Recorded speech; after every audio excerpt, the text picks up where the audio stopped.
ఒకరోజు ఒక రైతుకి తన ఊరి బావిలో ఒక మాయ కుండ దొరుకుతుంది. ఆ కుండను రైతు తన ఇంటికి తెచ్చుకొని కాసేపు విశ్రాంతి తీసుకోవాలని కింద అయితే పెడతాడు. అదే సమయంలో ఒక పావురం వచ్చి ఆ కుండలో తన గుడ్లనైతే పెడుతుంది. కొద్దిసేపటికి ఆ గుడ్లు బంగారు గుడ్లుగా మారిపోతాయి. అది చూసి రైతు ఆశ్చర్యపోతాడు.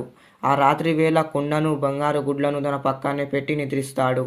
కానీ నిద్రలో ఉన్న పావురం పొరపాటుగా మాయా కుండలో అయితే పడిపోతుంది. మరుసటి రోజు రైతు ఉదయం కళ్ళు తెరిచి చూసే వరకు ఆ కుండ నుంచి వేలాది సంఖ్యలో పావురాలు బయటికి వస్తూ ఉంటాయి. ఆ పావురాలన్నీ రైతు పొలంలో ఉన్న పంటలన్నీ తినేస్తాయి. జరుగుతున్న నష్టాన్ని గమనించి రైతు వెంటనే ఆ మాయా కుండను తీసుకొని బావి దగ్గరికి పరిగెత్తాడు. దాన్ని తిరిగి మళ్ళీ బావిలో అయితే పడేస్తాడు. అంతా మళ్ళీ మొదటికి వస్తుంది. కానీ రైతు మాత్రం కన్నీళ్ళు పెట్టుకుంటాడు. ఎందుకంటే ఇంత మంచి వీడియోని కూడా మీరు లైక్ అండ్ సబ్స్క్రైబ్ చేసుకుంటలేరని.